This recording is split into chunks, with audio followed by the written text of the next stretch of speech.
ప్రభువైన యేసు నామమున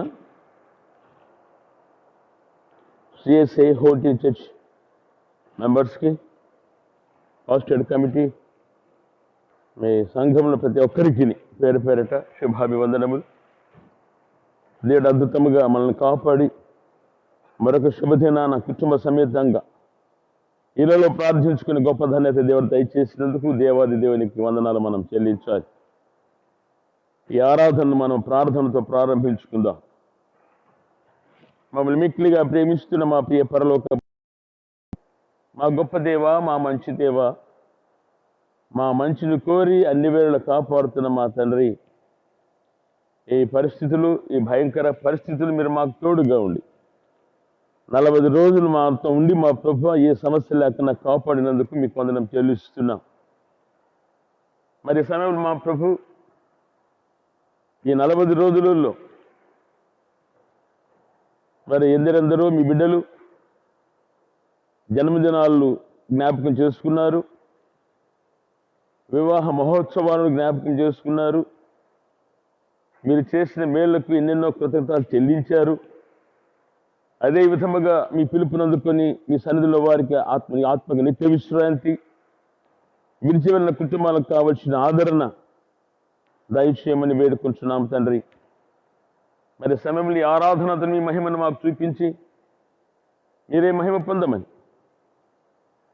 ఎవరెవరైతే ఎక్కడెక్కడైతే తమ ఇళ్ళ దగ్గర కూర్చొని ఆరాధిస్తున్నారో పునరుత్థాన శక్తిని వారికి నింపి బలపరచు కాపాడమని, ఈ ఆరాధనలో మీ మహిమను మాకు చూపించమని, పాటలు పాడుతున్న సమయాన, వాక్యము చదువుతూ ధ్యానిస్తున్న సమయాన మీ ప్రసన్నత, మీ సన్నిధి మాతో ఉంచి మీరు మహిమ పొందేటట్టుగా ఈ ఆరాధన మీ చేతుల్లోకి తీసుకొని మమ్మల్ని కూడా మీ అధీనుచుకొని క్రమపరచమని మా ప్రభువును ప్రియ క్రీస్తు ద్వారా మేము వేరు బట్టి మావలుకుంటున్నాం తండ్రి. ఆమేన్.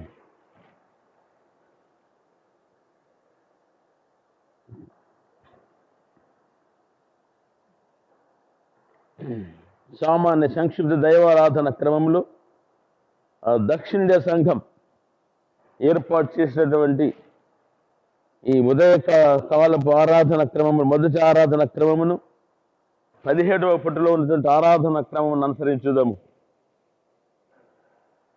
మనమందరం నిలుచుండి దేవుని ఆరాధించుదాము. దేవుడు ఆత్మ గనుక ఆయన ఆరాధించువారు ఆత్మతోనూ సత్యముతోనూ ఆరాధింపవలెను. మన తండ్రి అయిన దేవుని నుండి ప్రభువైన యేసుక్రీస్తు నుండి కృపా సమాధానములు మీకు కలుగును గాక. ఇది యెహోవా ఏర్పాటు చేసిన దినము, దీనిని మనం ఉత్సహించి సంతోషించదము. ఓ ప్రభువా, మా పెదవులు తెరువుము, అప్పుడు మా నోరు నీ స్తుతిని ప్రచురపరచును. తండ్రికిని కుమారుకిని పరిశుద్ధాత్మకుని మహిమ కలుగును గాక. ఆది అందును ఇప్పుడు ఎల్లప్పుడూ ఉండినట్లు యుగములు కలుగును గాక. ఆమేన్. అందరూ కలిసి ప్రార్థన చెప్పుకుందాం. తండ్రి అయిన దేవా, నీ శక్తి వలను జ్ఞానము వలను సమస్తమును సృష్టించినందుకును, నీ కుమారుని మా రక్షకునకు ఇచ్చిన వల్ల లోకమును ఎంతో ప్రేమించినామని రుజువుపరిచినందుకును నేను స్తుతి. కుమారుడు అయిన మా దేవ, మా అపరాధం నిమిత్తం అప్పగింపబడిన నీవు తిరిగి లేచుట వల్ల మమ్మల్ని నీతిమంతులుగా చేయుట, పాపము తప్పని విషయంలో మా వల్ల చేయబడినందులకే నేను స్తుతించుచున్నాము. పరిశుద్ధాత్ముడమైన దేవ, సత్యమంతులను నడిపించి మా హృదయములలో దేవుని ప్రేమను కుమ్మరించినందుకే నిన్ను స్తుతించుచున్నాము. తండ్రి, కుమారుడు, పరిశుద్ధ దేవ, యుగములకు నీకే సమస్త స్తుతి మహిమ కలుగును గాక. ఆమేన్. పాపపు డప్పుకోలు పిలుపు వాక్యం మరొకసారి జ్ఞాపకం చేసుకుందాం. నేను లేచి నా తండ్రి వద్దకు వెళ్ళి, తండ్రి, నేను పరలోకమునకు విరోధముగాను నీ ఎదుటను పాపము చేసి తిని ఇక మీదట నీ కుమారుని అనిపించుకున్నట్టు యోగ్యుడను కాను. మనము పాపము లేని వారు అని చెప్పుకుంటే మనమే మోసపుచ్చుకుందుము. మరి మనలో సత్యం ఉండదు. మన పాపను మనం ఒప్పుకునే ఎడల ఆయన నమ్మదగిన వాడును నీతివంతుడు కనుక మన పాపం క్షమించి సమస్త దుర్నీతి నుండి మనల్ని పవిత్రులుగా చేయండి. మరి సమయంలో కూర్చుని లేదా మోకరించి మరొకసారి మనం పరీక్షించుకుందాం. సర్వశక్తి దేవుని మన పాపమును వినేముతూ ఒప్పుకుందాం. సర్వశక్తి మిక్కిలి కనికరముల తండ్రి, తప్పిపోయిన గొర్రెలు మేము నీ మార్గమును తప్పి తిరిగి తిని మా హృదయముల ఆలోచనలు ఆశలు మిక్కిలి అనుసరించి తిని నీ పరిశుద్ధమైన ఆజ్ఞలు మీరి తిని మేము చేయవలసినవి చేయక చేయరానివి చేసి తిని మాలో క్షేమం ఏమీ లేదు. ఆయన మా ప్రభుని యేసుక్రీస్తు ద్వారా నీవు మనుషులు తెలియజేసిన వాగ్దానముల ప్రకారం ఓ ప్రభువా పాప పీడితులు మమ్మల్ని కరుణింపుము. ఓ దేవా, తమ తప్పిదం ఒప్పుకొని వారిని కాయము, పశ్చాత్తాపడు వారిని తిరిగి చేర్చుకొనుము. మరి మిక్కిలి కనికరముల తండ్రి, నీ పరిశుద్ధ నామముకు మహిమ కలుగులాగున మేము ఇక భక్తి నీతి సుబుద్ధులతో జీవించులాగున ఆయన నిమిత్తము దయచేయుము. ఆమేన్. సర్వశక్తి కనికరముల దేవుడు మన సమస్త పాపం క్షమించి వారి నుండి మన విడుదల చేసి మన నడతను దిద్దుకు తగిన సమయం దయచేసి పరిశుద్ధాత్మ కృపయు ఆదరణయు మనకు అనుగ్రహించునుగాక. ఆమేన్. దయచేసి కూర్చుందాం. ఆంధ్ర క్రైస్తవ కీర్తనల పుస్తకంలో నుండి 173వ పాట పాడుకుందాం. 173వ పాట పాడుకుందాం. యేసుని ప్రేమను నే మారగను, నేపుడు తలచవియు మనస. యేసుని ప్రేమను నే మారగను, నేపుడు తలచవియు మనస. వాసిగనాతని వరనామాంబును వదలక బొగడవేయో మనస. యేసుని ప్రేమను నే మారకను, నేపుడు దలచవియో మనస. పాపుల కొరకై ప్రాణము బెట్టిన ప్రభునిల దలచవియో మనస. శాపమునంతయు సాకగనోచిన శాంతుని బొగడవెయో మనస. యేసుని ప్రేమను నే మారకను, నేపుడు దలచవియో మనస. కష్టములలో మన కళ్ళగనుండిన కర్తను దలచవియో మనస. నష్టములనియు దణచిన గురు శ్రేష్ఠుని బొగడవేయో మనస. యేసుని ప్రేమను నే మారకను, నేపుడు దలచవియో మనస. మరణ తరిని మన శరణుగా నుండెడు మాన్యుని దలచవియో మనస. కరుణను మనక నీటిని రొడిచిన కర్తను బొగడవేయో మనస. యేసుని ప్రేమను నే మారకను, నేపుడు దలచవియో మనస. ప్రార్థనలు విని ఫలములను సగిన ప్రభుని దలచవియో మనస. ప్రార్థన గురుచు శ్రద్ధతో దిద్దిన వాంగ్యుని బొగడవేయో మనస. యేసుని ప్రేమను నే మారకను, నేపుడు దలచవియో మనస. వంచనలేక వరములను సగిన వరదుని దలచవియో మనస. కొంచెముగాని కూర్మితో దేవుని కుమారుని బొగడవేయో మనస. యేసుని ప్రేమను నే మారకను, నేపుడు తలచవియో మనస. దేవుని వాక్యాన్ని చదువుకుందాం. పరిశుద్ధ గ్రంథములో నుండి పాత నిబంధనలు నిర్గమాకాండము 40వ అధ్యాయం 30 దేవుని వాక్యాన్ని చదవగా విందాం. నిర్గమాకాండము 40వ అధ్యాయము 34 నుంచి 38 వరకు దేవుని వాక్యం.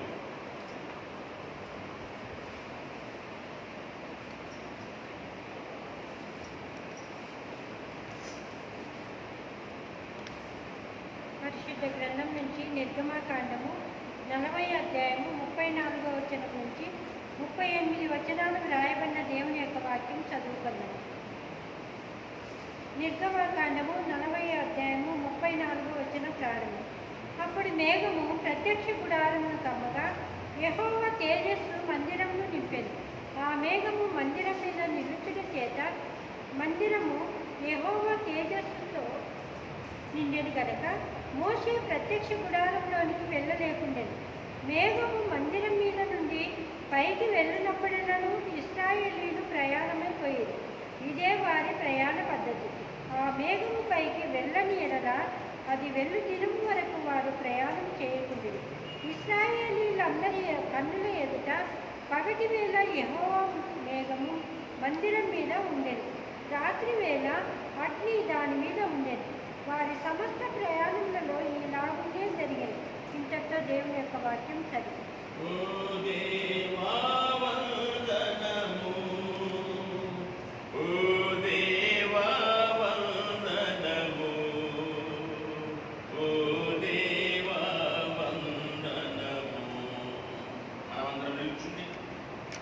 కీర్తన గ్రంథం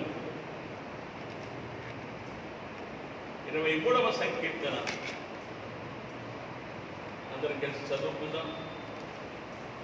కీర్తన గ్రంథముల నుండి 23వ సంకీర్తన చదువుకుందాం. యెహోవా నా కాపరి, నాకు ఏమీ కలుగదు. పచ్చిక గల చోట్లను ఆయన నన్ను పరుండజేయుచున్నాడు. శాంతికరమైన జలముల యొద్ద నన్ను నడిపించుచున్నాడు. నా ప్రాణమునకు ఆయన సేద తీర్చుచున్నాడు.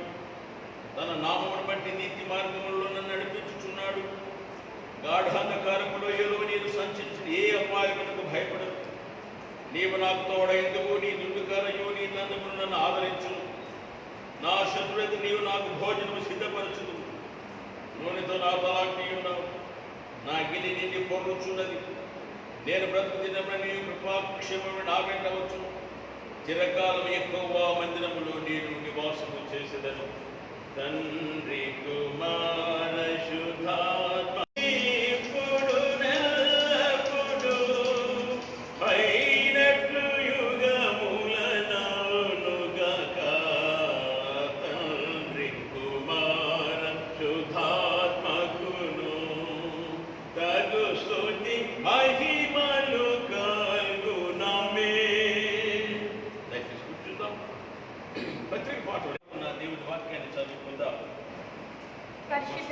పరిశుద్ధ గ్రంథం నుంచి ఫిలిప్పీలకు రాసిన పత్రిక 3వ అధ్యాయము 8వ వచనం నుంచి ప్రారంభం.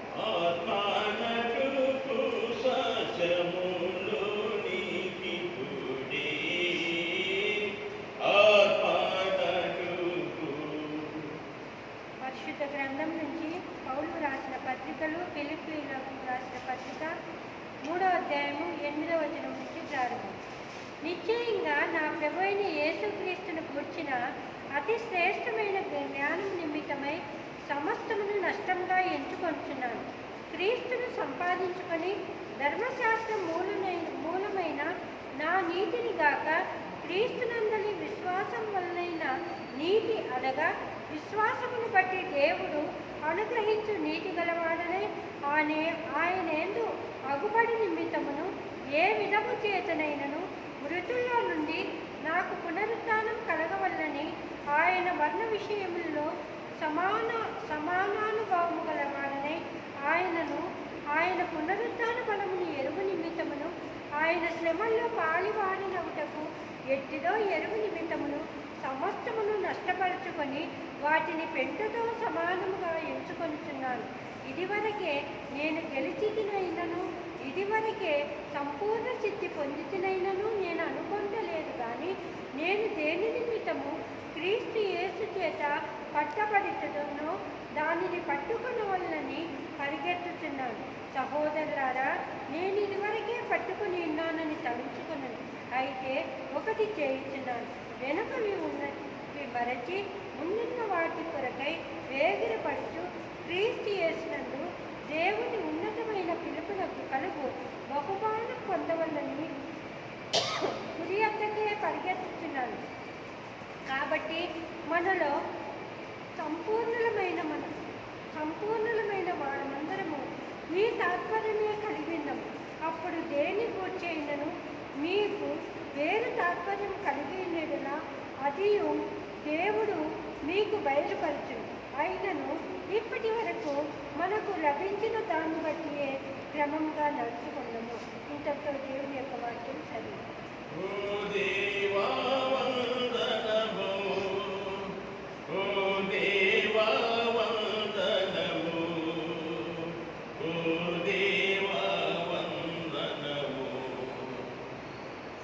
పాఠము పరిశుద్ధుడైన లూకా రాసిన శుభవార్త 24వ అధ్యాయం 13వ వచనము నుండి రాయబడినటువంటి మాటను చదవగా విందాం. పరిశుద్ధ లూకా రాసిన శుభవార్త 24వ అధ్యాయం 13వ వచన ప్రారంభం.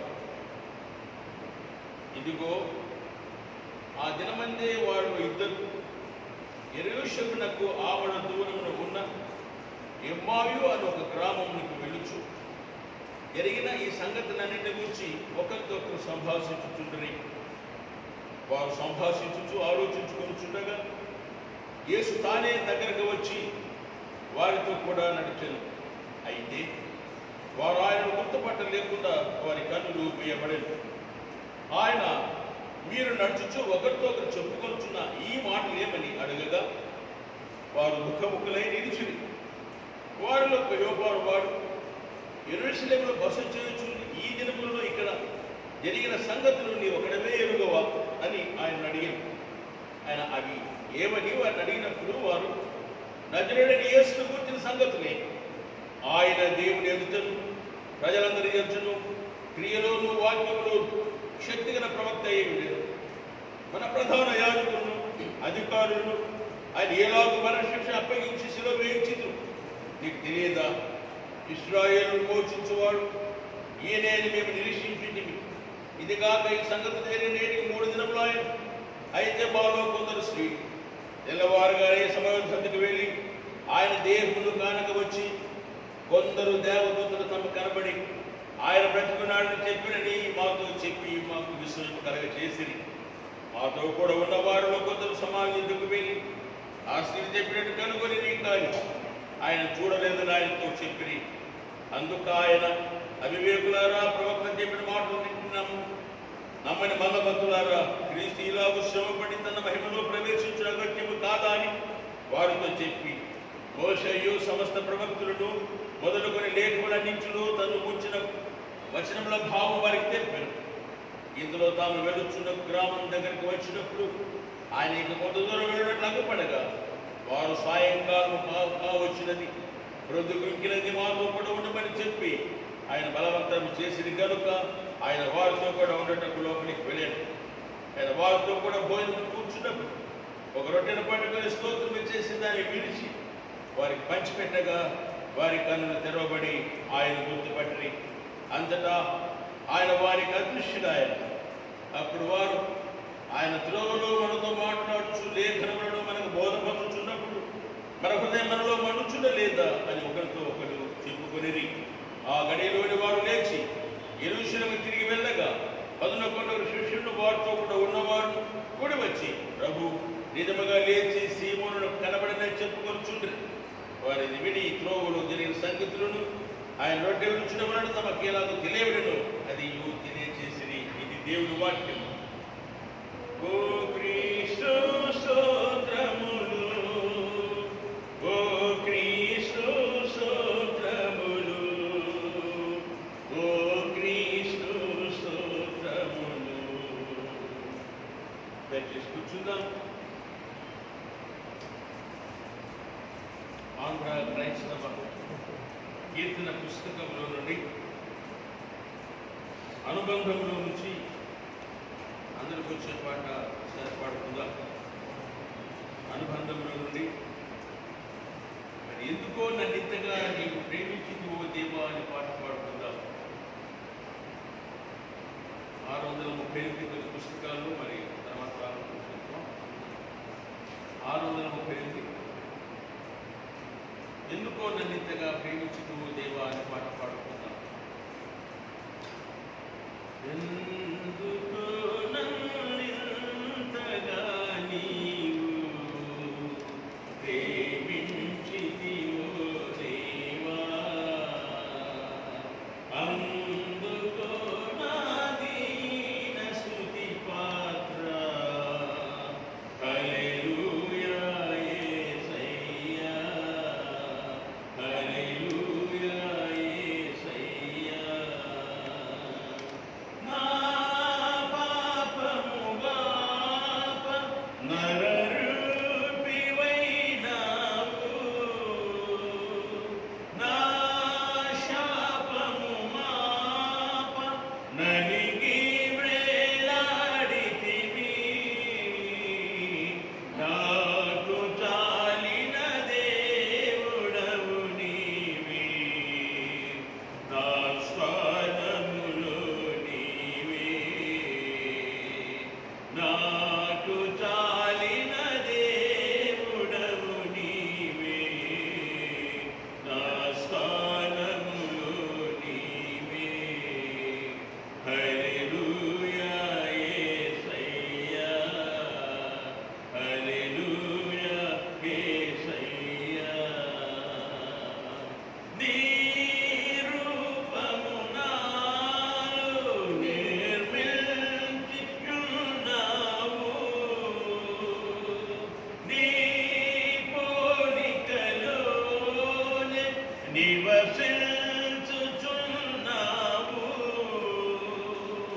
నీవు నన్ను ఎన్నుకొంటివి, నీ కొరకై నీ కృపలో. నీవు నన్ను ఎన్నుకొంటివి, నీ కొరకై నీ కృపలో. హల్లెలూయా యేసయ్యా, హల్లెలూయా యేసయ్యా. నా శ్రమలు సహించి నా ఆశ్రయమైనావు, నా వ్యధలు భరించి నన్ను ఆదుకున్నావు. నన్ను నీలో చూచుకున్నావు, నన్ను దాచియున్నావు. నన్ను నీలో చూచుకున్నావు, నన్ను దాచియున్నావు. హల్లెలూయా యేసయ్యా, హల్లెలూయా యేసయ్యా. నీ సన్నిధి నాలో, నా సర్వము నీలో. నీ సంపద నాలో, నా సర్వస్వము నీలో. నీవు నేను ఏకమగు వరకు నన్ను విడువనటివు దేవా. నీవు నేను ఏకమగు వరకు నన్ను విడువనటివు దేవా. హల్లెలూయా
స్తోత్రం.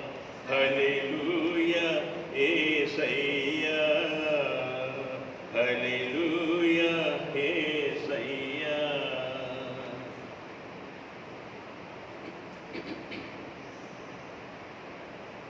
ప్రార్థన చేసుకుందాం. మా ప్రభువా, మా రక్షక, మమ్మల్ని ప్రేమించి మాకు ఇచ్చిన ఈ ధన్యతను బట్టి మా ప్రభు మీకు వందనం చెల్లిస్తున్నా. వాక్యము ధ్యానం చేస్తున్న సమయాన ప్రభువా, మేమైతే అశక్తులము తండ్రి, ఈ శక్తిని మాతో ఉంచి ఈ పునరుత్థానం శక్తితో మా ప్రభు మనందరిని బలపరిచి మరి సమయంలో ఈ సహాయం మాకు అందించండి దేవ. ప్రత్యేకంగా మా ప్రభువా, మా రక్షక, ఆశ్చర్యగా అద్భుతముగా మమ్మల్ని అందరినీ 40 రోజులు మీ సంరక్షణలో ఉంచుకొని కాపాడారు. అందరి బట్టి మా ప్రభువా మీకు వందనం చెల్లిస్తున్నాం. ఈ సమయంలో మా సంఘములు ప్రార్థించాలని తమ అవసరం తెలియజేశారు. మరి కరుణాకర్ గారి బ్రెయిన్లో ఉన్నటువంటి సమస్య మా ప్రభువా మీకు తెలుసును. ఈ సమయంలో వారిని ముట్టండి తండ్రి. పద్మావతమ్మ గారి ప్రార్థన అంగీకరించి తప్పక స్వస్థతను అనుగ్రహించమని అడుగుతున్నాం తండ్రి. అదేవిధముగా ప్రేమమ్మ గారికి ఉన్నటువంటి అస్వస్థత, మరి ముఖ్యంగా ఆమెను ముట్టి లేవనెత్తమని కూడా మరి వేడుకొచ్చున్నాం. అదేవిధముగా సుగుణమ్మ వారు వారి కుటుంబాన్ని కూడా దీవించి ఆశీర్వదించండి. ఇంకా ఎవరెవరైతే అస్వస్థత అనారోగ్యంతో ఉన్నారో పేరు పేరున మా ప్రభు వారిని దీవించి మా ప్రభు మరి భయంకరమైన దినాల్లో నుంచి మమ్మల్ని అందరినీ వారిని అందరినీ కాపాడి మీరే మహిమ పొందమని అడుగుతున్నాం తండ్రి. మరి ముఖ్యంగా ఈ సమయంలో మేము కొద్దిపాటి సమయాన్ని మీ వాక్యం ధ్యానిస్తున్నప్పుడు తండ్రి, మా ప్రభు మీరు నన్ను మరుగుపరిచి మా ప్రభు మీరే మాట్లాడి మరి మా అవసరమైన సూక్తులతో మమ్మల్ని బలపరచమని మా ప్రభువును ప్రియ క్రీస్తు ద్వారా మిమ్మల్ని బ్రతిమాలుకుంటున్నాం తండ్రి. ఆమేన్. మరొకసారి ప్రభువుని యేసునామమున అందరికీ శుభాభివందనములు. అన్నిటికంటే ముఖ్యముగా మన సంరక్షకుడు, ఆదరణకర్త, నన్ను సృష్టించి పోషిస్తున్నటువంటి మన పరిపాలకులు ప్రభువైన యేసు స్వామి మరి ఈ 40 రోజులు ఆశ్చర్యముగా అనగా మార్చి 22వ తారీఖు నుంచి మరి మే నెల 3వ తారీఖు వరకు ఆయన సంరక్షణ ఈ 40 రోజులు మనందరికి దయచేసి ఏ భయంకరమైన స్థితులు ఉన్నాయో వాటి నుంచి కాపాడి ఈ విధంగా ఆయన స్థుతించే భాగ్యం ఇచ్చినందుకు ముందుగా ఆయనకు వందనాలు చెల్లించాలి. మరి ఈ సమయంలో ప్రభువైన యేసు స్వామి మరి ఆరోహణానికంటే ముందుగా ఈ 40 రోజులు మరి అపోస్తుల కార్యములు 1వ అధ్యాయం 3వ వచనములు, అపోస్తుల కార్యములు 1వ అధ్యాయం 3వ వచనములు, ప్రభు శ్రమపడిన తరువాత 40 దినముల వరకు వారికి అగుపడుచు దేవుడి రాజ్య విషయములను గురించి బోధించుచు అనేక ప్రమాణము చూపి వారికి తను తాను సజీవునిగా కనబరుచుకొనెను. దయచేసి జ్ఞాపకం చేసుకుందాం. యోహాను సువార్త 20వ అధ్యాయం 30 వచనములు, యోహాను సువార్త 20వ అధ్యాయం 30 వచనములు, అనేకమైన ఇతర సూచక్రియలను యేసు తన శిష్యుల ఎదుటను చేసెను, అవి గ్రంథమందు వ్రాయబడి ఉండలేదు. యోహాను సువార్త 21వ అధ్యాయం 25వ వచనములు, యేసు చేసిన కార్యములు ఇంకను అనేకములు కలవు, వాటిలో ప్రతిదాన్ని వివరించి వ్రాసినడల అటు వ్రాయబడిన గ్రంథములకు ఈ భూలోకమైనను చాలదని వ్రాయబడినటువంటి మాట మనం జ్ఞాపకం చేసుకోవాలి. అనగా ప్రభువైన యేసు స్వామి ఆయన పునరుత్థానుడు అయిన తర్వాత 40 రోజుల దర్శనం.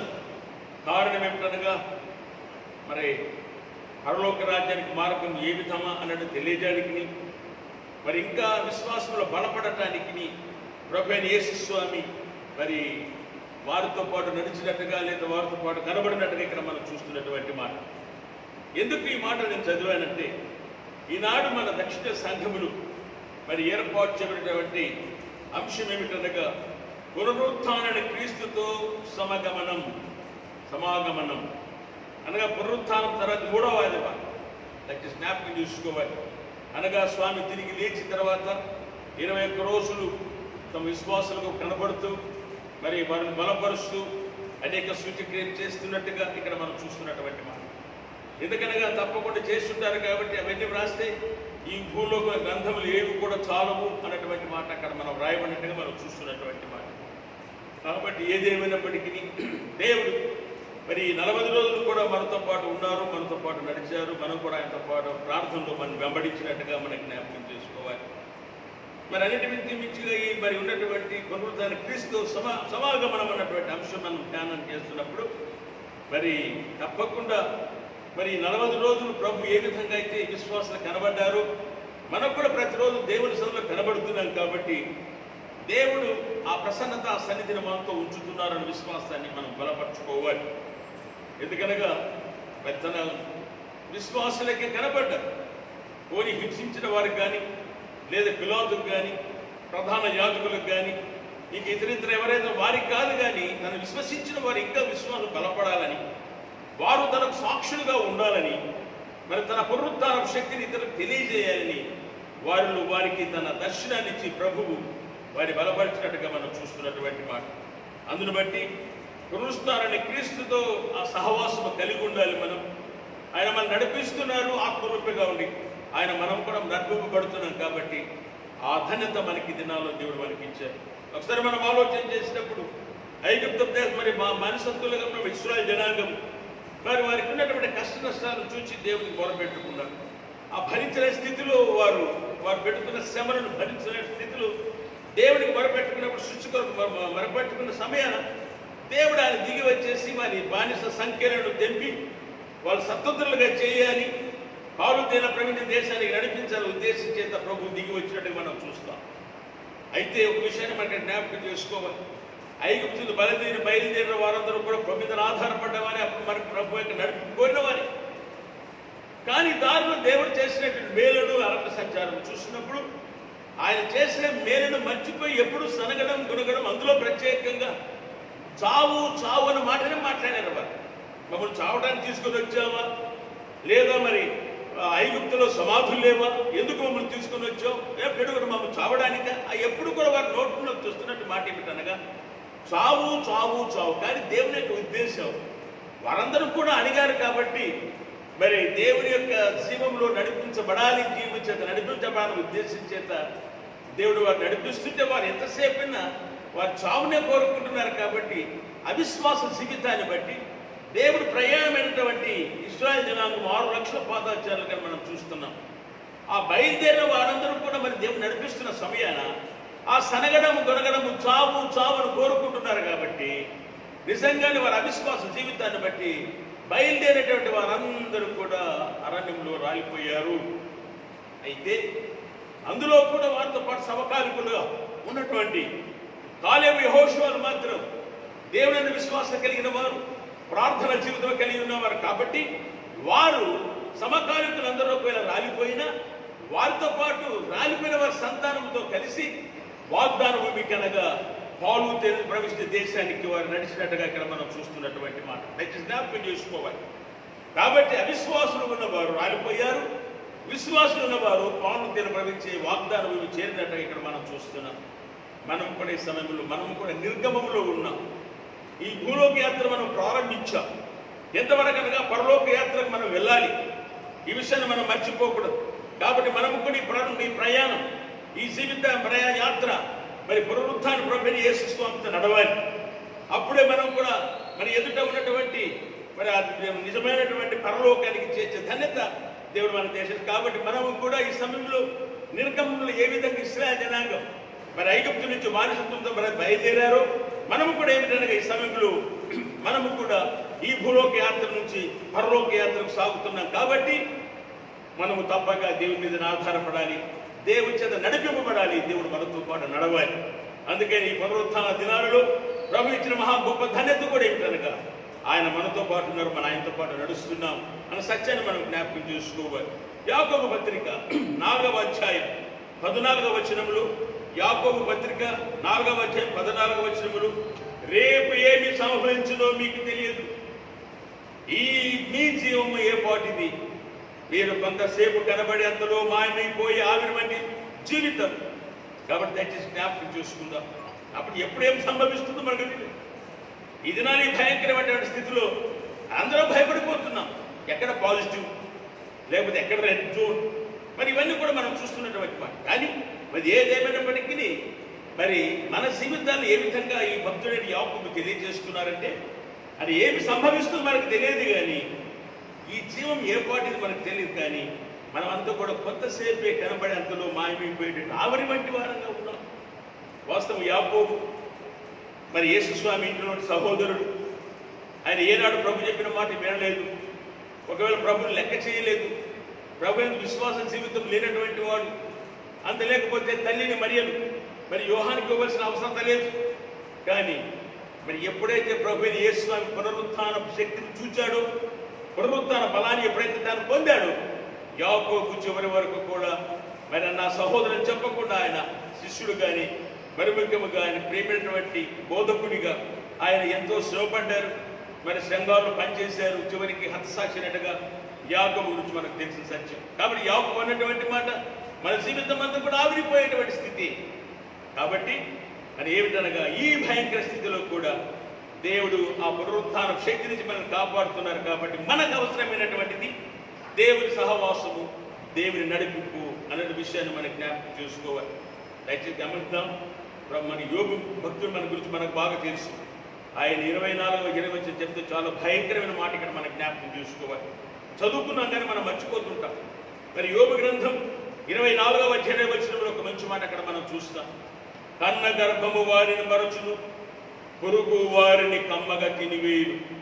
మరి ఎప్పుడూ జ్ఞాపకములోనికి రారు. వృక్షము విరిగి పడిపోవున్నట్లు దుర్మార్గులు పడిపోవుదురు.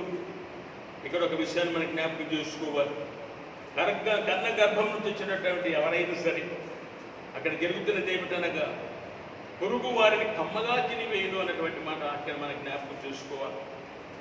ఎప్పుడైనా మనం దారిలో వెళ్తున్న సమయాలు ఏదైనా మృత కళేబరం కనబడింది అనుకోండి, ఎక్కడో దుర్గంధం భరించినట్టు వాసన, కానీ ఆ ఒకసారి అటు చూచామంటే ఒళ్ళు దగ్గుపాటు పడుతుంది. ఎందుకో తెలుసా? ఆ మృత కళేబరాన్ని ఎన్ని పురుగులు చూడడానికి అసహ్యంగా ఉంటుంది. దయచేసి గమనిద్దాం. ఒక్కసారి యోగు భక్తుడి జ్ఞాపకం చేస్తున్నాడు. ఆ పురుగులు మన శరీరాన్ని తినివేస్తాయి కదా, అది చూసినప్పుడు ఎంతో అసహ్యం అనిపిస్తుంది కదా. కాబట్టి మరి ఈ భయంకరమైన స్థితి ఉన్నప్పుడు మరి ఏమిటనగా మనం ఒక్కసారి దేవాది దేవుణ్ణి మనం జ్ఞాపకం చేసుకోవాలి. అసలు మరి ఏమిటనగా మరి ఆ దృశ్యం చూసినప్పుడు మరి ఒక్కసారి మనం జ్ఞాపకం చేసుకోవాలి. చాలా మరి చూడలేము ఆ పురుగులు తినడము, ఆ పురుగులు అక్కడ కనబడ్డమని. అలాంటి శరీరం మనం కలిగి ఉన్నామని జ్ఞాపకం చేస్తున్నటువంటి మాట. కాబట్టి యోబు అయితే యోబు ఇంతగా మనకు తెలియజేసినప్పటికీ, ఆయనకి ఎన్ని కష్టాలు వచ్చినా ఎన్ని సంభవించినప్పటికీ, ఒకవేళ స్నేహితులు వాళ్ళు తోలనాడినప్పటికీ, భార్య అపహసించినప్పటికీ, మరి దేవుని సహవాసము, దేవునితో నడిచే విధానం ఆయన ఇప్పుడు కూడా పోగొట్టుకోలేదు. దయచేసి జ్ఞాపకం చేసుకుందాం, ఆలోచిద్దాం. ఎన్ని కష్టాలు వచ్చినా, స్నేహితులు అవమానపరిచిన, భార్య కూడా ఒకవేళ అవమానపరిచి మాట్లాడినా ఆయన తన విశ్వాసాన్ని మాత్రము, దేవుని నడిపింపును మాత్రం పోగొట్టుకోలేవు. దేవునితో పాటు నడిచినట్టుగా మనం చూస్తున్నటువంటి మాట. అందుకని ఆ భక్తుడికి ఇచ్చిన ధన్యత. మరి యోబు గ్రంథంలో ఒకసారి మనం చూస్తే 19వ అధ్యాయం 29వ వచనం 25వ వచనం, యోబు గ్రంథం 19వ అధ్యాయం 25వ వచనంలో ఆ విశ్వాసాన్ని, ఆ దేవునితో నడిచిన నడక, దేవునితో సహవాసాన్ని బట్టి ఎవరు ఏమైనప్పటికీ దేవుని విడవకుండా ప్రార్థన జీవితం కలిగి ఉన్నారు. కాబట్టి 19వ అధ్యాయంలో ఒక మంచి మాట ఇక్కడ మనం చూస్తాం. నా విమోచకుడు సజీవుడని, తరువాత ఆయన భూమి మీద నిలుచునని నేను ఎరుగుదును. ఎంత మంచి మాట! ఆయన చావడానికి సిద్ధంగా ఉన్న పరిస్థితి అయినా, ఎందరు అవమానపరిచినా, ఎందరు అవహేళన చేసినా ఆయన విశ్వాసం ఏమిటనగా, నా విమోచకుడు సజీవుడని, తరువాత ఆయన భూమి మీద నిలుచునని నేను ఎరుగుదును అన్నటువంటి మాట ఇక్కడ మనం చూస్తాం. ఎంత నమ్మకం అంటారు! అనగా యేసు యొక్క పునరుత్థానాన్ని, ఆ దినాన్ని ఆయన చూస్తున్నట్టుగా మనం చూస్తున్నటువంటి మాట. ఆయన అలాంటి విశ్వాసం కనబరుస్తున్నట్టుగా మనం చూస్తున్నటువంటి మాట. కాబట్టి విమోచకుడు అనేటువంటి మాట అది మన ఒక్క ప్రభువుకే చెందుతుంది. దయచేసి గమనించాలి, అందరికీ ఉపయోగపడేది కాదు ఆ పదం, ఆ బిరుదు. ఆయన ప్రభువైన యేసుస్వామి విమోచకుడు, అన్నింటిలో కూడా విమోచకుడు ఉన్నటువంటి మాట. ఈ హెబ్రీ గ్రంథం గోయల్ అన్నటువంటి మాట వాడారు, అనగా విమోచించే బంధువు అని దాని అర్థం. దయచేసి గమనిద్దాం. కాబట్టి మన ప్రభువు ఆయన రక్షకుడే కాదు, మనం విమోచించే బంధువుగా ఉన్నాడు అన్నటువంటి భావం. ఎందుకనగా మత్తయి సువార్త 20వ అధ్యాయం 28వ వచనం, మార్కు సువార్త 10వ అధ్యాయం 45వ వచనం, అక్కడ ఆయన విమోచన క్రయధనముగా ఒక ప్రభువుని యేసుని చూపించినట్టుగా మనం చూస్తున్నటువంటి మాట. మత్తయి సువార్త 23వ అధ్యాయం 33వ వచనములు నరకము నుండి విమోచించే ప్రభువు మన ప్రభువు. కీర్తనకారుడు 25:22లో బాధలన్నింటిలోని విమోచించేవాడు. దయచేసి ఎలాంటి విమోచకుడు మనం చూస్తాం, ఎలాంటి బంధువుగా విమోచకుడు ఉన్నారో ఇక్కడ మనం చూడవచ్చు. కీర్తన 130వ కీర్తన 8వ వచనములు దోషములన్నింటినీ క్షమించి విమోచించే మన దేవుడు. గలతీయులకు రాసిన పత్రిక 1వ అధ్యాయం 4వ వచనములు ప్రస్తుత దుష్టకాలం నుండి విమోచన, అనగా ఏమిటనగా దుష్టకాలం, ఇవి ఉన్నటువంటి పరిస్థితులు కావచ్చు, ఏవైనా కావచ్చు, వానిలో నుంచి కూడా విమోచన కలిగింపచేసే దేవుడుగా ఉన్నాడు. యోహాను సువార్త 5:24 వచనములు మరి తీర్పు నుండి విమోచన కలిగచేసే మన దేవుడు. మరి తిమోతికి రాసిన 2వ పత్రిక 4వ అధ్యాయం 17వ వచనములు సింహము నోటి నుండి విమోచన. తిమోతి 2:4-17 అదేమిటనగా సింహం అనగా సాతాను నుంచి విమోచన. హెబ్రీ 2:14-15 వచనం చూస్తే మరణము నుండి విమోచన. పేతురు రాసిన మొదటి పత్రిక 1వ అధ్యాయం 18-19 వచనం చూస్తే వ్యర్థ ప్రవర్తన నుండి విమోచన. ఎందుకనగా ప్రకటన గ్రంథం అదే మాట మనం చూస్తాం. 1:18 నేను మొదటి వాడను కడపటి వాడను ముద్రనైతిని కానీ ఇదిగో యుగయుగములు సజీవుడనై ఉన్నాను. ఇది ప్రభు ఇస్తున్నటువంటి మంచి మాట. ఎందుకనగా ఆయన ఎల్లప్పుడూ సజీవుడుగా ఉన్న దేవుడు, మనతో ఉన్నటువంటి దేవుడు, మనతో నడుస్తున్నటువంటి దేవుడు, ఆయన సహవాసం నుంచి కాపాడుతున్నటువంటి దేవుడు.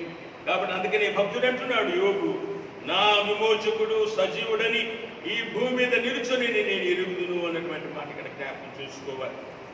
ఎందుకనగా మనకు తెలుసును ప్రభు రాకడ తథ్యం, మనం ఆయనతో నిలబడాలి. కాబట్టి ప్రభుతో సహవాసము, ఆయనతో నడిపింపు కావాలి అనే విషయాన్ని జ్ఞాపకం చేసుకోవాలి. రోమిలకు రాసిన పత్రిక 7వ అధ్యాయం 24వ వచనములో పౌలు భక్తుడు కూడా అదే మాట్లాడుతున్నాడు. అదేమిటనగా అయ్యో,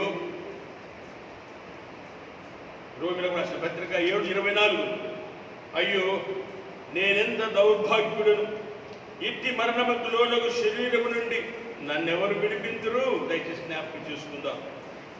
ఇది భక్తుడు మనకు తెలియజేస్తున్నటువంటి మాట. ఎలాంటి మరణము ఇందాక అక్కడ చూచాం. యోగు భక్తి చెప్పినట్టుగా పురుగులతో ఉన్నటువంటి శరీరం.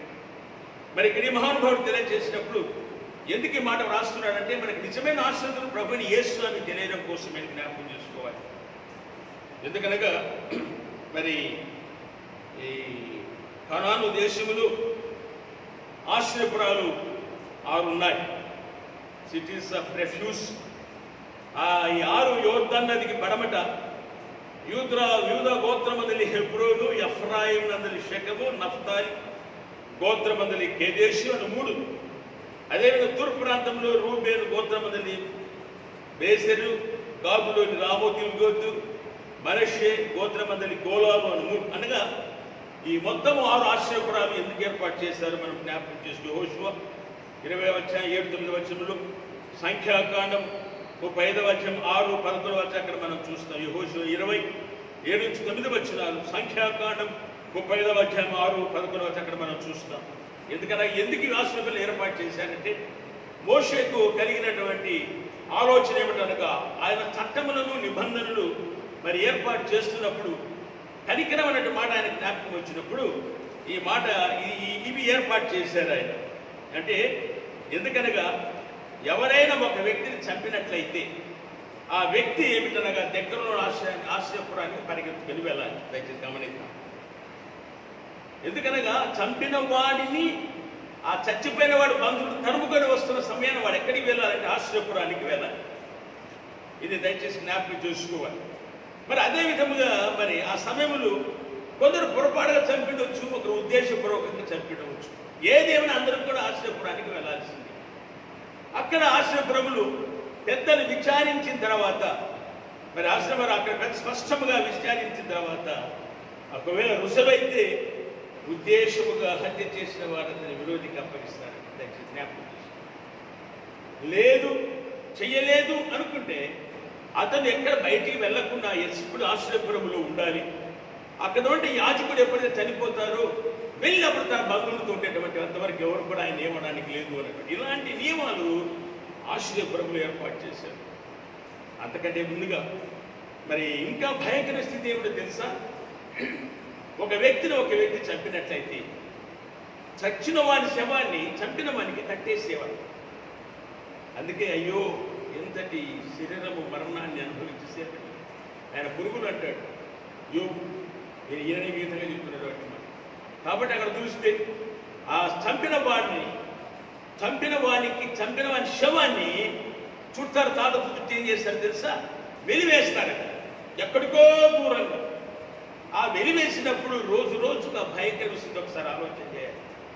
ఆ శరీరం డీకంపోజ్ కావడం, ఆయన శరీరం మీద పురుగులేదు రావడం, ఆ మరి కుళ్ళిపోయిన శరీరాన్ని తినడం, ఆ భయంకరమైన వాసన తట్టుకోలేక ఆహారం లేదు, నీరు లేదు, మరి ఎక్కడో ఉన్నటువంటి వాడు అట్లాగే కృషించి చచ్చిపోవాలి. దయచేసి జ్ఞాపకం చేసుకుందాం. కాబట్టి మరి ఏమిటనగా ఇలాంటి మరణం కలిగిన ఈ శరీరానికి నువ్వు ఎంతగా దేవుని కోసము నువ్వు శ్రమపడుతున్నావు, నీ దేహం గురించి ఆలోచన చేస్తున్నావు కానీ నీలో ఉన్న దేవుడిచ్చిన ప్రాణం గురించి ఆలోచన చేస్తున్నావా? నువ్వు దీంపజేస్తున్నాడు దేవుడిని నువ్వు ఆలోచన చేస్తున్నావా అన్నటువంటి మాట. అందుకే ఆ భక్తుడు అంటున్నాడు, అయ్యో నేనెంత దౌర్భాగ్యుడు, ఇట్టి మరణంలోనకు శరీరం నన్ను ఎవరు విడిపించరు అనేటువంటి మాట మనం చూస్తాం. అందును బట్టి మరి వాక్య ప్రకారం మనం ఆలోచన చేస్తే మరి మన పునరుత్థాన ప్రభువే, ఆయన సహనమే, ఆయన నడిపింపే మనకు ఆశ్చర్యంగా ఉంటుందిగా జ్ఞాపకం చేసుకోవాలి. ఈ రెండు విషయాలు ఎప్పుడు మర్చిపోకు. మరి యోగు అన్నటువంటి విషయము అది ఏమిటనగా పురుగులతో తినబడి శరీరం. ఇది కూడా మరి పౌలు భక్తులు అన్నటువంటి మాట. అది మరణకరమైన దుర్భరమైనటువంటి మరణం సంభవించే స్థితి ఇది. కాబట్టి ఆయన అన్నటువంటి మాట కూడా మనం నేనెంత దౌర్భాగ్యించి మరణమునకులో శరీరం నేను ధరించుకుంటున్నాను. ఈ శరీరం నా ప్రభువుకు నేను లేదా ఆయన ఆత్మకు, ఆయన ఇచ్చిన ఆత్మకు నేను మరి ఆత్మతో దేవుడు స్తుతించాలని ఉద్దేశం లేకపోయింది అనే మాట ఇక్కడ మనం చూస్తున్నటువంటి మాట. అందును బట్టి పునరుత్థానం చేసి మనకు ఆశ్రయము, ఆయన ఆశ్రయపురము, ఆయన ఆశ్రయదుర్గముగా మనం జ్ఞాపకం చేసుకోవాలి. 22వ కీర్తన 7వ వచనం మనం చూస్తే 28:7 కీర్తన, దేవుడే నాకు ఆశ్రయం. ఎన్నోసార్లు పాటలు పాడుకుంటుంటాం, దేవుడే నాకు ఆశ్రయం పాట. కీర్తన 48:3లో చూస్తే దేవుడి ఆశ్రయముగా మనకు ప్రత్యక్షమగును. దయచేసి జ్ఞాపకం చేసుకోవాలి. ఇర్మియా గ్రంథం 17వ అధ్యాయం 17వ వచనంలో చూస్తే ఆపత్కాలమున దేవుడే నీకు ఆశ్రయదుర్గము, ఆయన ఆశ్రయముగా ఉండును. దయచేసి జ్ఞాపకం చేసుకుందాం. అదే విధముగా మరి యెషయా గ్రంథం 25:3 వచనములు గాలి వాన తగలకుండా ఆయనే మనకు ఆశ్రయపురముగా ఉంటారు అన్న సత్యాన్ని ఇక్కడ జ్ఞాపకం చేసుకోవాలి. కాబట్టి మన దేవుడు ఆశ్రమించి కాపాడే దేవుడు, ఆయన ఆశ్రయపురముగా కాపాడుతున్నాడు. ఎప్పుడు తెలుసా? ఆయన నడిపింపులోను ఆయన సహవాసము కలిగిన వారికి దేవుడిచ్చే గొప్ప ధన్యతగా జ్ఞాపకం చేసుకోవాలి. ఎందుకనగా ఆపదలోంచి కాపాడే దేవుడు. కీర్తన 57:1 చూస్తాం. మరి యెషయా గ్రంథం 50:16లో చూస్తే దేవుని చేతి కింద మనం ఉన్నటువంటి వారంగా ఆయన మనకు ఉన్నటువంటి వారు. స్వామి చెప్తాడు 23వ మత్తయి సువార్త 37వ వచనములు, దేవుని రెక్కల కింద మనకు ఆశ్రయం కలుగుతుంది. గమనించాలి. కాబట్టి ఈ దినాల్లో మరి పునరుత్థానం యేసుస్వామిని ప్రార్థించడమే కాకుండా ఆయన సహవాసం, ఆయనతో నడిపబడుతున్నప్పుడు ఈ ధన్యతలని మనకి ఇస్తారుగా అన్నట్టుగా మనం చూస్తాం. ఈ చదివినటువంటి పాఠంలో కూడా చూస్తే ఒక ఆధ్యాత్మిక భావం కలిగి ఉండాలి. నడిపబడుతున్న ఇశ్రాయేలు జనాంగంలో మరి భక్తి గల భావం మనకు కలిగి ఉండాలి. కాబట్టి ఏదో చెప్పినా స్వామి నడిపిస్తే కాదు, కానీ మరి ఇందాక చదివిన పాఠంలో నిర్గమాకాండం 40వ అధ్యాయం 34-35 అక్కడ మనం చూస్తే ఇశ్రాయేలు జనాంగం అరణ్య సంచారంలో ఉన్నప్పుడు వారికి ఒక భక్తి జీవం కనపడాలి. కాబట్టి భక్తి భావన ఉండాలి. కాబట్టి దేవుడు ఏం చేశాడంటే మరి ఆరాధన స్థలముగా మరి ఒక గుడారం నిర్మించుకోండి అని చెప్పినటువంటి మాట. అదే ప్రత్యక్ష గుడారంగా మనం చూస్తాం. సీనాయి కొండ దగ్గర దేవుడు చెప్పగా మరి ఏర్పాటు చేసుకున్నారు. అది ఒక ఆరాధన స్థలం. ప్రత్యక్ష గుడారం అనగా ఆలయానికి సాదృశ్యం. ఈ ప్రత్యక్ష గుడారం దగ్గరకు వచ్చి ప్రార్థన చేసుకోవాలి, అలాంటి భావన కలిగ చేశారు. ఆ వచ్చిన వారు తప్పకుండా పరిశుద్ధపరచుకొని ఆ ప్రత్యక్ష గుడారం దగ్గరికి రావాలి. దయచేసి జ్ఞాపకం చేసుకోవాలి. అలాంటి ఏమిటనగా మరి ఈ ప్రత్యక్ష గుడారం కూడా ఏంటంటే ఈ అరణ్య సంచారం అంతట్లో కూడా దేవుడు వారితో ఉన్నట్టు గుర్తుగా ఈ ప్రత్యక్ష గుడారము ఒక చోటు నుంచి మరొక చోటికి తీసుకెళ్ళిపోయే కలిగిన తేలికగా ఏర్పాటు చేశారు దేవుడు. అయితే దేవుని యొక్క ప్రసన్నత అందులో ఉన్నది. దేవుని ఆరాధించినప్పుడు తప్పకుండా ఆయన మహాత్యం మనం చూస్తామన్నటువంటి నమ్మకం వారు కలిగి ఉన్నారు. ఎందుకనగా తన మహిమతో దేవుడు ఆ ప్రత్యక్ష గుడారం నివసించేటువంటి వాడు. దయచేసి జ్ఞాపకం చేసుకోవాలి. అయితే వారికి ఇచ్చిన ఒక ధన్యత ఏమిటనగా ఆ ప్రత్యక్ష గుడారం మీద ఎప్పుడు కూడా ఒక మేఘం ఉంటుంది, పగలైతే, రాత్రి అయితే అగ్ని ఉంటుంది. దేవుడి సన్నిధి జ్ఞాపకం చేసుకుందాం. ఆ జనాంగం అంతా కూడా ఏమిటనగా ఎప్పుడైతే ఈ మేఘం తట్టు చూస్తున్నారు, దయచేసి గమనిద్దాం. ఎందుకనగా సంచార జీవులు వారు. కాబట్టి ఎప్పుడైతే మేఘం కదులుతుందో వారు కూడా తమ పిల్లలు తర్వాత తమ గుడారాలు సర్దుకుంటారు. ఆ కదిలినప్పుడు ఒక నెల కావచ్చు, 2 నెలలు కావచ్చు, అట్లాగా చూస్తూ చూస్తూ కదిలినప్పుడు మాత్రం అందరం కూడా కలిసి వెంబడించేటువంటి వారు. దయచేసి జ్ఞాపకం చూసుకోవాలి. తమ గుడారాలతో కూడా ప్రయాణం సాగించాలి. ఎందుకనగా వారు ఆ కదిలే మేఘం మీదనే తమ ప్రయాణం కొనసాగింది. కాబట్టి దేవుని సహవాసము, దేవుని నడిపింపు ఉన్నదని విశ్వసించేటువంటి వారు ఇక్కడ జ్ఞాపకం చేసుకోవాలి. అదేవిధంగా పౌలు భక్తులు మనకు ఫిలిప్పీయులకు రాసిన పత్రికలో మరి చదువుకున్న ఇందాక 3:8-16 అక్కడ చూస్తే నిజమైన సంతోషం ఎక్కడో లేదు. క్రీస్తు సహవాసం, క్రీస్తుతో నడిచినప్పుడు, క్రీస్తు చేత నడిపింపబడినప్పుడే అది లభిస్తుంది. అదే మనం బలపడే స్థితిని మనకి ఇస్తుంది అని పౌలు భక్తులు ఈ ఫిలిప్పీ సంఘాన్ని చెప్తారు. అపోస్తుల కార్యములు 11:11-14 అక్కడ మనం చూస్తే మరి పౌలు 2వ మిషనరీ ప్రయాణంలో ఫిలిప్పీ సంఘాన్ని ఏర్పరిచారు. దయచేసి జ్ఞాపకం చూసుకుందాం. అందుకన ఈ లోకం స్థితి అవిశ్వాసం శాశ్వతం కాదు. పౌలు భక్తులు చెప్పినటువంటి ఫిలిప్పీ 3:20 చూస్తాం. ఈ లోకము శాశ్వతం కాదు. మనం ఈ లోకం నడిపింపబడుతున్న ఎంతవరకు పరలోక రాజ్యం వరకు నడిపింపబడుతున్నాం. కాబట్టి మన స్థితి ఫిలిప్పీ 3:20 అన్నాడు కదా, మన పౌర స్థితి పరలోకమందున్నది. కాబట్టి దీన శరీరము మహిమగ శరీరాలుగా మార్చబడతాయి. దయచేసి జ్ఞాపకం చూసుకుంటాం. కాబట్టి ఆయన వచ్చు వరకు, ప్రభుని యేసు వచ్చు వరకు ఆ నిమిత్తం మనం కనిపెట్టుకొని ఉండాలి. అంతవరకు ప్రభు ఆత్మ చేత నడిపింపబడాలి. ఎందుకంటే ప్రత్యక్ష పరిచయం మనం ఎదురు చూడాలి. ఎందుకంటే కొలస్సీ 3:1 అంటాడు, మీరు క్రీస్తుతో కూడా లేపబడిన వారైతే పైనున్న వాటిని వెతుకుడి. ఈ లోకంలో జీవిస్తుండవచ్చు మనం, కానీ ఏమిటనగా ఆ పైనున్న వాటినగా పరలోక రాజ్య వారసత్వం పొందడానికి మనం నడిపబడాలి. తిమోతి రాసిన 2వ పత్రిక 4వ అధ్యాయం 8వ వచనం. తిమోతి 2వ పత్రిక 4వ అధ్యాయం 8వ వచనములు. ఇక మీదట నా కొరకు నీతి కిరీటం ఉంచబడి ఉన్నది. ఆ దినమందు నీతి గల న్యాయాధిపతి ప్రభువు అది నాకును నీకును నాకు మాత్రమే కాక దేవుని ప్రత్యక్షత కొరకు అపేక్షించు వారందరికీ ఈ నీతి కిరీటం ఏర్పాటు చేశారు. దయచేసి జ్ఞాపకం చేసుకుందాం. నీకు నాకే కాదు, ఎవరైతే రాకడ కొరకు ఆయన ప్రత్యక్ష ఎదురు చూస్తుంటారో వారందరికీ ఆ నీతి కిరీటం అనుగ్రహింపబడుతుంది అన్నటువంటి మాట మనం జ్ఞాపకం చేసుకోవాలి.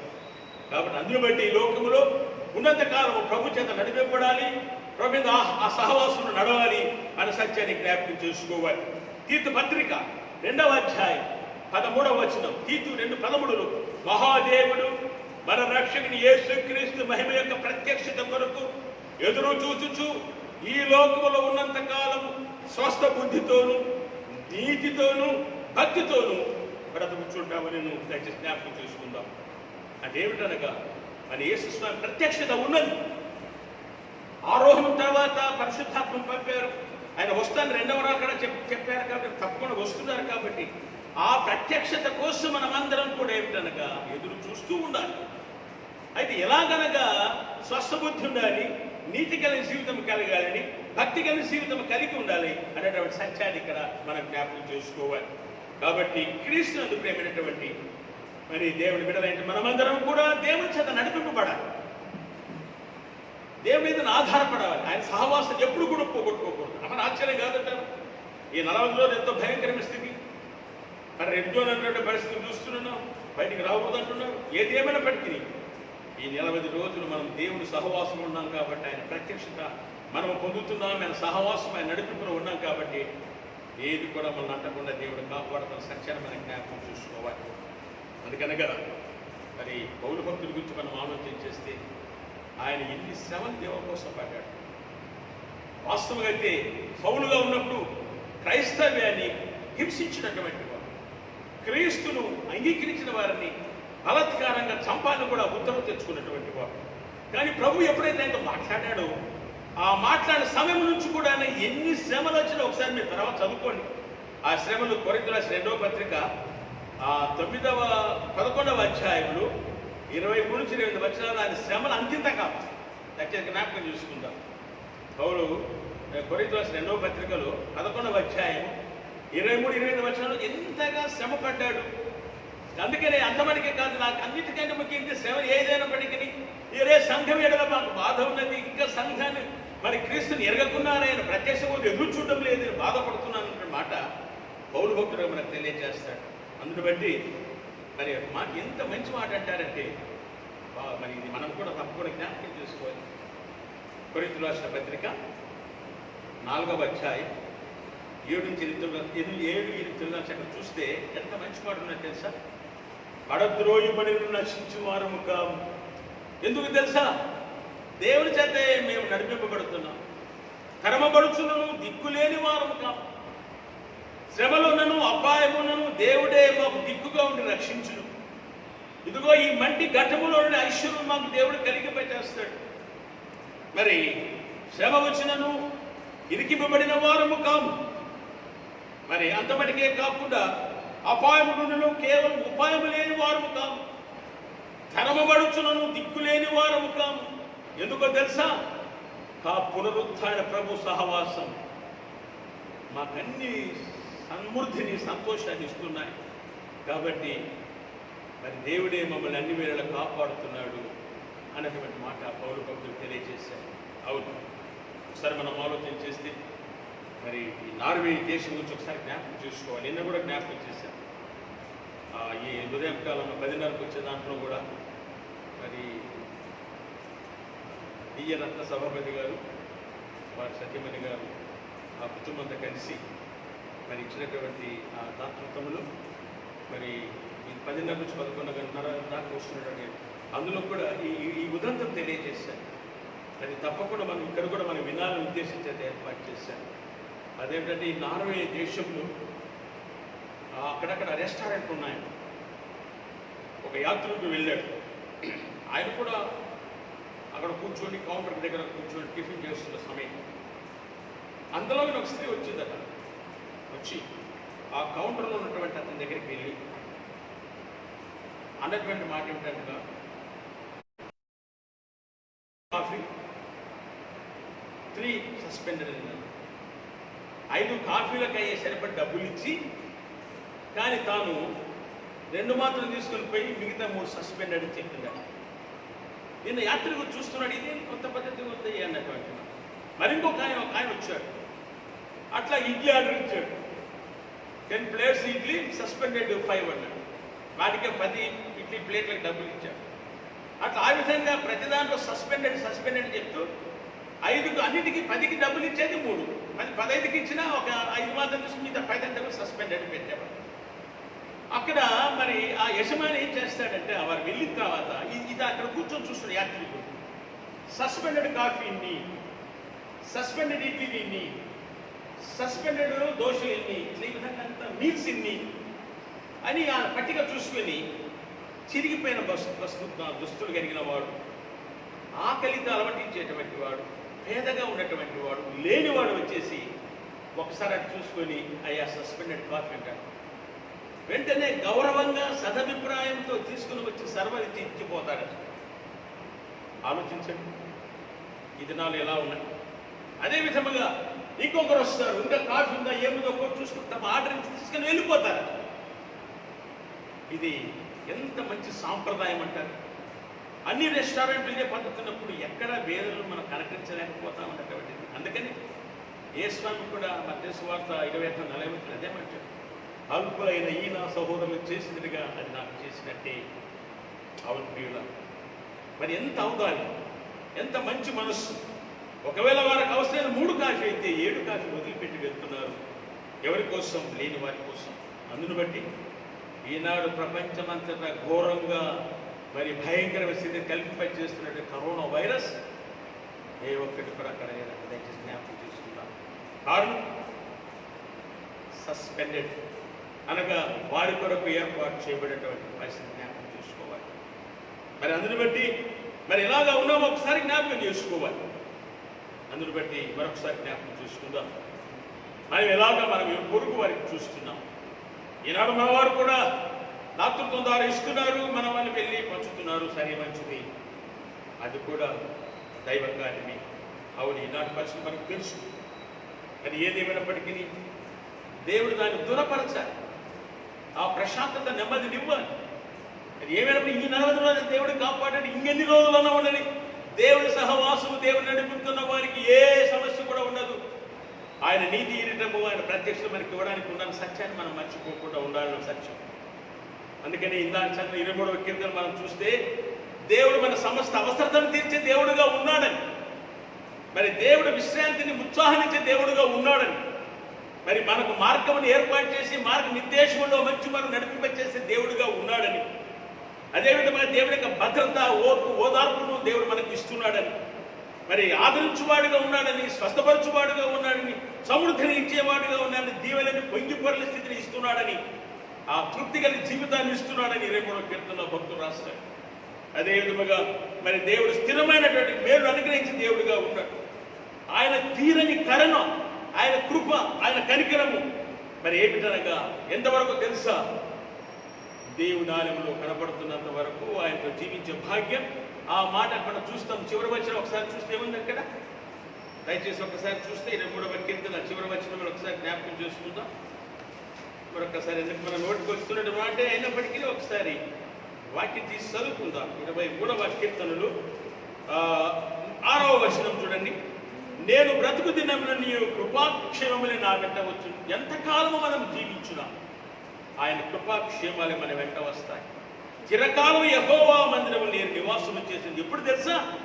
యెహోవా నా కాపరి, నాకు లేమి కలగదు అన్నటువంటి మాట ఇక్కడ మనం జ్ఞాపకం చూసుకోవాలి. కాబట్టి క్రీస్తునందు ప్రేమైనటువంటి దేవుని బిడ్డలారా, మరొకసారి మరి చదవబడిన సువార్త పాఠంలోకి వెళ్తే అక్కడ పునరుత్థాన సంభవం జరిగింది. వారు ఇద్దరు మరి యెరూషలేము నుంచి ఎమ్మాయి దాకా వస్తున్నారు. వారిలో ఉన్నటువంటి అనుమాన స్థితి. కానీ ఒకవేళ వారితో పాటు ప్రభు నడవకపోతే, ప్రభు వారికి ఆ సహవాసం ఇవ్వకపోతే ఏమైపోయేది? వారు అనుమానంతో ఉండేది. తమ జీవితం వారే కాదు, ఇతరులు కూడా అలాగే చెప్పేటువంటి వారు. కానీ ప్రభు వారిలో ఉన్నటువంటి అనుమానం నివర్తింప చేయాలి. కాబట్టి ప్రభు వారితో పాటు నడుస్తున్నారు. నడుస్తున్న సమయాన ఏందయ్యా మీరు మాట్లాడుతున్నారు అన్నమాట. యెరూషలేము నుండి నీకు తెలుదా? స్వామిని గుర్తించలేకపోయారు. మహిమగల పునరుత్థానం కలిగిన ఆ శరీరాన్ని, ఆయన మహిమగల దేహాన్ని, ఆ పునరుత్థాన శక్తిని వారు గ్రహించలేకపోయారు. అయినా ప్రభు వారితో పాటు నడిచారు. మరి సాయంకాలం ఉందన్నారు. ప్రభు వారికి ఆహారం ఇచ్చినప్పుడు అక్కడ ఏమిటనగా అప్పుడు వారి కన్నులు తెరవబడ్డాయి. స్వామి అదృష్టం చూస్తాం. ఎందుకనగా వారు అన్నటువంటి మాట, అరే మా వారు కూడా చూసి వెళ్ళారు, కానీ ప్రభు కనపడలేదు. ఆయన ఒక మంచి ప్రవక్తగా గొప్ప గొప్ప సేవ చేశారు. ఇవన్నీ చెప్తూ ప్రభు అన్నట్టు అంతమంతులారా, అరే చెప్పిన మాటలు ఏమి, ప్రవక్త చెప్పిన మాటలు మర్చిపోతుంది. మరి ఇవన్నీ కూడా ఏమిటని చెప్పారు. మందలించి వారితో ఆహ్వానించకపోతే ఉండేవారు కానీ ప్రభు అయినా ఆహ్వానించారు. లోపలికి వెళ్ళారు ప్రభు. ఆ మహిమ కలిగిన పునరుత్థాన దర్శనం ద్వారా ఆ రొట్టె విన్న తర్వాత వారి కన్నులు తెరవబడ్డాయి. అదృశ్యులైపోయారు. కారణం స్వామి మనతో పాటు నడుస్తున్న దేవుడు. అవకాశం ఇచ్చామా, దేవుడు అద్భుతాలు చేస్తాడు. ఒకవేళ ఈ పునరుత్థాన దినాల్లో అవకాశాన్ని జారవిడుచుకున్నామా, ప్రభు దేవుని మనం పోగొట్టుకుంటామన్న సత్యాన్ని జ్ఞాపకం చూసుకోవాలి.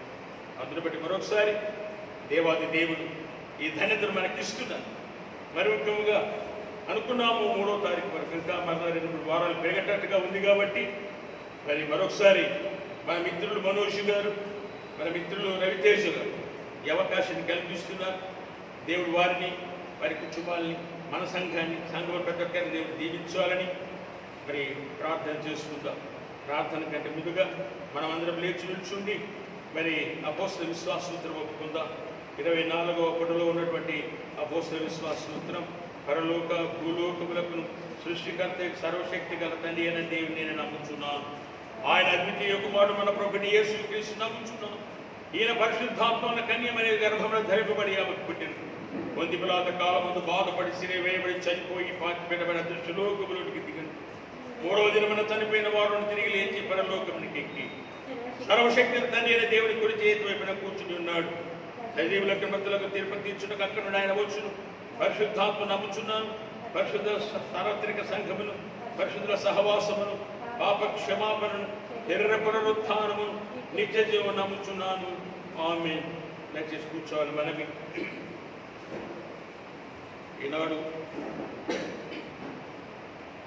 చాలా మంది మన వారు ఫోన్ చేసి, బాబు మరి ఆదివారం కానుకలు తీసి ఉంచాం, అదేవిధంగా మరి మంత్లీ సబ్స్క్రిప్షన్ నెల చందాలు కూడా ఉన్నాయి. అంతేకాకుండా మేము ఆలయ నిర్మాణ నిమిత్తం ఆ కన్స్ట్రక్షన్ కమిటీ ఏర్పాటు చేయబడినటువంటి స్థితిలో కన్స్ట్రక్షన్ కోసం మేము కొంత డబ్బు తీసుకొచ్చి ఉంచాం అని చెప్పారు. అందరికీ వందనాలు అలా చెప్పినటువంటి వారికి. కాబట్టి అందును బట్టి వాస్తవంగా అయితే ఇప్పటికీ అందరం కలిసి ఆలయంలో ధ్యానించేవారు. ఈ క్లిష్ట పరిస్థితులు కూడా ఆలయ నిర్మాణం కూడా మనం చూస్తూనే ఉన్నాం. చాలా మట్టుకు సంపూర్తి చేసుకోగలిగాం. ఇంతవరకు మనం ఎవరిని బయట అడిగి మరి దేహం లేదు, కానీ మన సంఘంలో మనవారు దేవుడు చేసిన మేలును బట్టి, మరి దేవుడు చేసిన ఉపకారాలను బట్టి తమ దాతృత్వాన్ని విరాళంగా సనగక కొనగక తమ దాతృత్వాన్ని వస్తు రూపేణ, ధన రూపేణ ఇచ్చారు. కాబట్టి ఈనాడు మన దగ్గర మనకు కనబడుతున్న ఆలయం మనం చూస్తున్నాం. మరి ఇంకా కొంత సంపూర్తి కావాల్సి ఉన్నది. కాబట్టి దయచేసి అడిగారు కాబట్టి మరి ఒకవేళ త్వరలో మరి పే గూగుల్ కానీ పేమెంట్ కదా ఫోన్పే ద్వారా కానీ గూగుల్ పే ద్వారా అది తప్పక ఏర్పాటు చేస్తాము. తప్పక అది మీకు తెలియజేస్తాము. దయచేసి ఉపయోగించుకోవాలి మరి. కాబట్టి ఒకవేళ ఈ సమయంలో కూడా మీపాటికి మీకు మెసేజ్ వచ్చి ఉంటుంది. మరి ఆ మెసేజ్లు ఇంకా కన్స్ట్రక్షన్ కమిటీ అకౌంట్ నెంబర్ ఉంటుంది. అవి ఇవ్వాలనుకునేటువంటి వారు దానికి ఇవ్వచ్చు. వచ్చే వారంలో మరొకసారి అనుకున్నట్టుగా మరి గూగుల్ పే, ఫోన్పే ఆ ద్వారా కూడా ఏర్పాటు చేయబడుతుంది. అందరూ కూడా సిద్ధపడి ఒకవేళ ఇప్పుడు ఎవరైనా కానీ ఒకవేళ ఇవ్వాలనుకున్నటువంటి వారు construction committee AC account number ఇస్తున్నాం. దయచేసి మరి దాన్ని పంపించండి. మరి మీరు దేవుని పొందాలి మరి కోరుతున్నాను. మరొకసారి ఈ దేవుని సహవాసం, దేవుని సహనం, దేవుని యొక్క మరి నడిపింపు మనకు కావాలి. కాబట్టి ఆ నడిపింపు దేవుడు ఉండాలని మరొకసారి ఈనాటి వరకు కొందరు ప్రార్థన చేయమని అడిగా వారి కోసం ప్రార్థన చేశాం. మరి ఈ సమయంలో అందరి కోసం ప్రార్థన చేసుకున్నాం. గొప్ప దేవ, మా ప్రభువా, మా రక్షక, ఈ సమయంలో మీ ప్రసన్నత, మీ సన్నిధి మాతో ఉంచి మీ సహవాసం ఉన్నట్లయితే, మీ నడిపింపు ఉన్నట్లయితే, మరి ఆనాడు ఏ విధంగా ఇశ్రాయేలు జనాంగం మన కణాలు చేసిన పాలుతను ప్రవేశ కణాలు చేరారో అలాగే మా ప్రభు మాత్రం సిద్ధపరిచినటువంటి పరమ కణాలు మేము కూడా ప్రయాణములు ఉన్నాం, మేము కూడా నిర్గమములు ఉన్నాం, భూలోక యాత్రలో ఉన్నాం, పరలోక రాజ్యానికి మరి బయలుదేరాం. తండ్రి, మమ్మల్ని నడిపించాలంటే మీ ప్రసన్నత, మీ ప్రత్యక్షత, మీ సహవాసం, మీ నడిపింపు కావాలి. సహాయం దయచేయండి తండ్రి. మరొకసారి మా ప్రభు ఎవరెవరైతే ఎక్కడెక్కడ ఆరాధన చేస్తున్నారో వారందరినీ దీపించండి. ఈ కరోనా వైరస్ దూరపరచమని వేడుకుంటున్నాం. ఈనాడు సినాడైతేనే, డయాసిస్ అయితేనే పనిచేస్తున్న ప్రతి ఒక్కరిని కూడా దీనికి ఆశీర్వదించండి తండ్రి.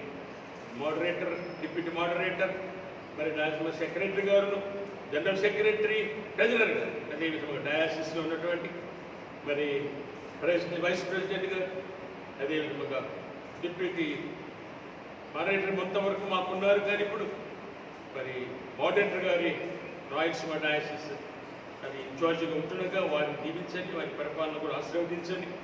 మరి అదేవిధంగా డయాసిస్ పరిపాలన విభాగాన్ని కూడా మరి దీవించి ఆశీర్వదించండి తండ్రి. కాబట్టి మరొకసారి మా ప్రభు మా సంఘాన్ని ఏమి కాకుండా ఎక్కడెక్కడ మీ మీద ఆధారపడి ప్రార్థన చేస్తున్నారు, ప్రతి వారి ప్రార్థన అంగీకరించి మీరే మహిమ పొందమని, మేము మాకు పడకపోయినా మా అక్కర్లను నెరవేర్చి కాపాడుతున్నారు. ఆశ్చర్యంగా ఈ 40 రోజులు కాపాడారు దేవా. మరి పొడిగిపడుతున్నటువంటి దినాలు ఉంటున్నాం మేము కాబట్టి ఆ పొడిగిమ దినాలు కూడా మేము ప్రార్థన చేసుకుంటూ మీ సన్నిధిని అనుభవిస్తూ మీ దీవెనలు పొందుతూ ఏ అపాయ మామలకు లోను కాకుండా మమ్మల్ని అందరినీ కాపాడి మీరే మహిమ పొందమని మా ప్రభువును మా ప్రియరక్షకుడు యేసుక్రీస్తు వారు వేడుకొంచు. అది మా ప్రభు రాబోతున్న ఆదివారం వరకు మమ్మల్ని సురక్షితంగా కాపాడి మీరే మహిమ పొందమని, మీ పరిశుద్ధాత్మ కంచెను వేసి మమ్మల్ని బలపరచు కాపాడమని మా ప్రభువును ప్రియరక్షకుడు ద్వారా మిమ్మల్ని వేడి ప్రతిపాదుకుంటున్నాం తండ్రి. ఆమేన్. పరలోకమందున మా తండ్రి, మేము పరిశుద్ధపరచబడుగాక, మీ రాజ్యం ఉంచుడుగాక, మీ చిత్త పరలోకం నెరవేర్చినట్లు భూమి నెరవేరుగాక. మాకు కావలసిన అడిగిన ఆహారం నేడు మాకు దయచి, మాడిన అపరాధం చేసిన వారిని మేము క్షమించిన ప్రకారం మా అపరాధం క్షమించు, మమ్మల్ని శోధనకి తేక దుష్టునుడి తప్పించును. ఎందుకనగా రాజ్యము శక్తియు మహిమయు నిరంతరమైన స్వామి. ఆమేన్. మన ప్రభువైన యేసు క్రీస్తు కృప, తండ్రి అయిన దేవుని ప్రేమ, పరిశుద్ధాత్మ కలిగిన సహవాసం మనకును, దేవుని మీద ఆధారపడి జీవిస్తున్న వారికి, ప్రభువైన యేసు నామము తెలిసిన వారికి, ప్రత్యక్షంగా పరోక్షంగా ఆరాధిస్తున్న వారందరికీ, సర్వ మానవానికి అంతటికి దేవుడి కాపుదల, సంరక్షణ, భద్రత, ఆయురారోగ్యం దయచేసి దేవుడు కాపాడి నడిపించును గాక. ఆమేన్. చేతితో నన్ను పట్టుకో, నీ ఆత్మతో నన్ను నడుపు, శిల్పి చేతిలో శీలను నేను అనుక్షణము నన్ను చెక్కు, శిల్పి చేతిలో శీలను నేను అనుక్షణము నన్ను చెక్కు. Thank you. అందరికీ చెప్పండి.